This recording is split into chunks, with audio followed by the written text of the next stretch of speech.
Hello everyone. Today we're going to learn about mole relationships. So we're going to go from moles to moles and using the chemical formula, and we're going to calculate the molar mass.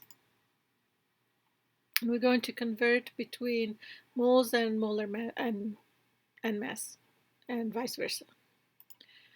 So let's go ahead and start with moles to moles.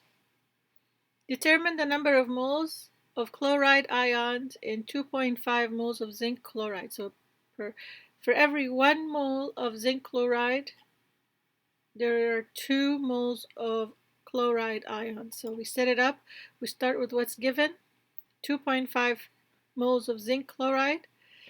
For every 1 zinc chloride, there are 2 chloride ions. So all you have to do is multiply. Moles will cancel out, and moles of chloride ions is left. So all you have to do is multiply 2.5 by 2. Calculate the number of moles of each element. So now we have to have 3 answers. So we have 1.25 moles of glucose. How many?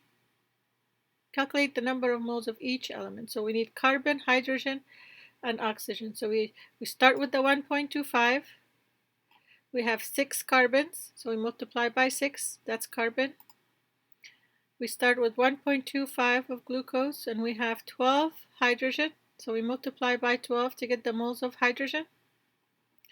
And then we start again with 1.25 moles of glucose, and we have 6 oxygen, so we multiply by 6 to get moles of oxygen. So 3 separate answers. You don't have to add them up or anything.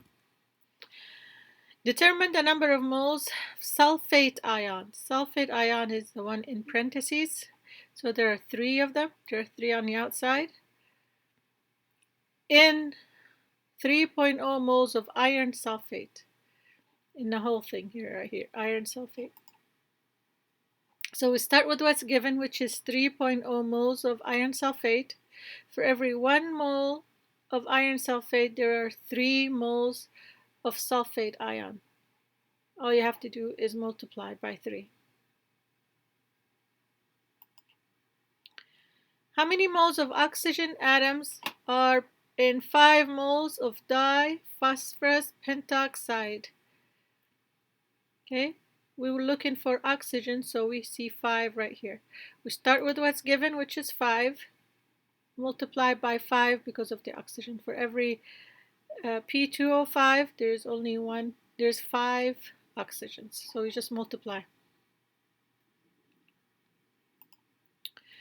Now we're going to determine the molar mass. So we went from moles to moles. Now we're going to find the molar mass. Now when you're looking for a molar mass, you need to have the periodic table handy. So we have 1 mole of each. 1 mole of Na, and we look it up in the Na in periodic table. It's 22.9. And then we have 1 oxygen. Oxygen from the periodic table is 16 grams per 1 mole. All of the molar masses of the periodic tables are always 1 mole. And then 1 hydrogen, and the molar mass of hydrogen is 1.008 per 1 mole. And then to find the molar mass of sodium hydroxide, NaOH, now we add them all up. 23 plus 16 plus 1 is 40 grams per mole. So first, you look up Na, oxygen, hydrogen, and add them all up.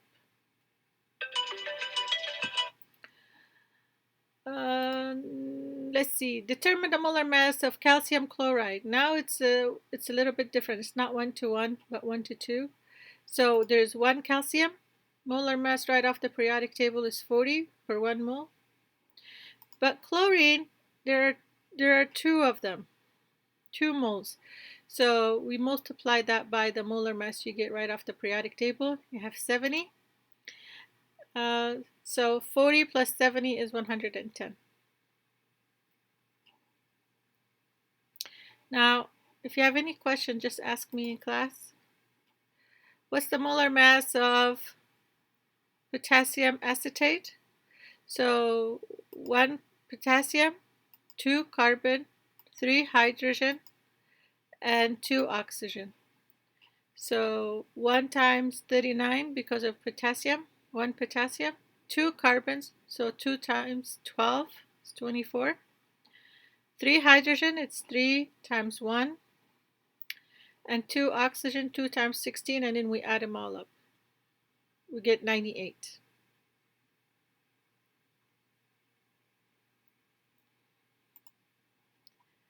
Now for this one, when we have parentheses, we just multiply everything inside the parentheses by 2.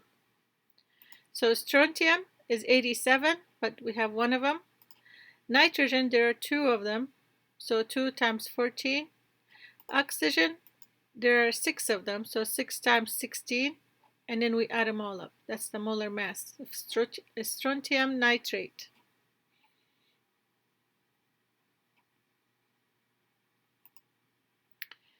Now what is the mass? So now we're going to use the molar mass, and we start with moles.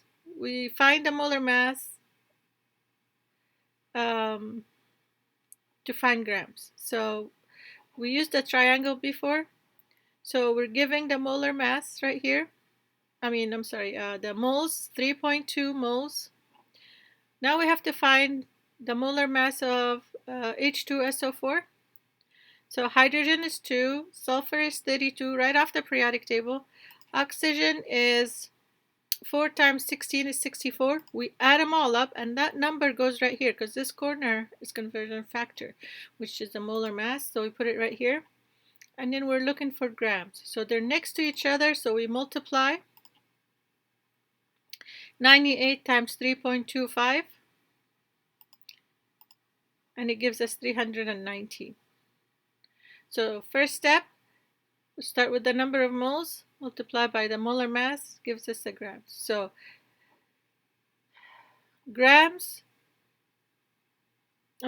moles to grams, you multiply by molar mass. What is the mass of 4.35 times 10 to the negative 2 of zinc chloride? So we put the moles here. Molar mass of zinc chloride, 1 zinc, tochlorine, 2 times 35, and then we add them all up. That number goes in this corner right here. They're next to each other, so we multiply. And it gives us the number of grams.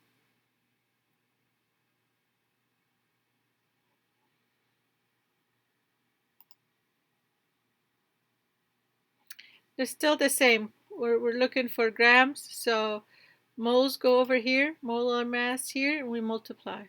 So potassium is 1, manganese is 1, oxygen is 4, so we multiply by 16, we add them all up.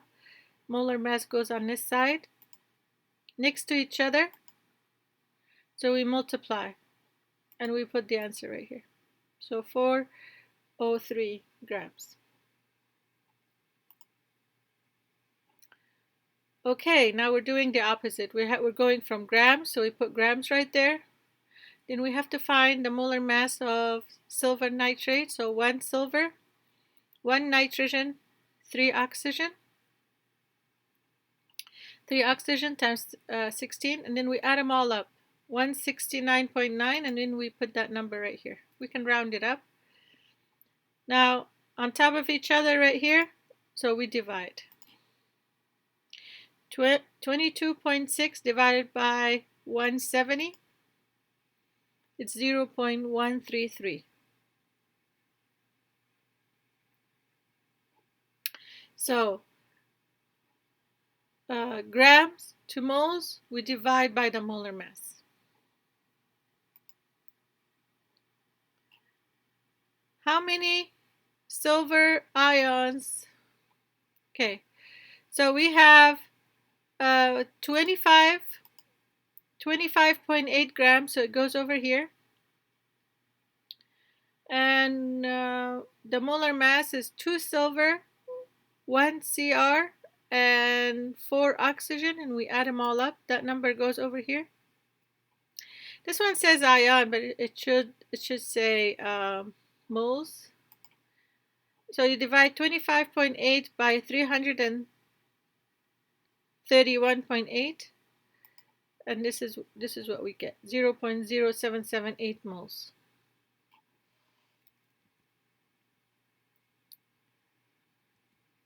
Okay, so that's how we convert between moles to moles, moles to grams, grams to moles, and then find the molar mass. Okay, we'll see you next time. Thank you.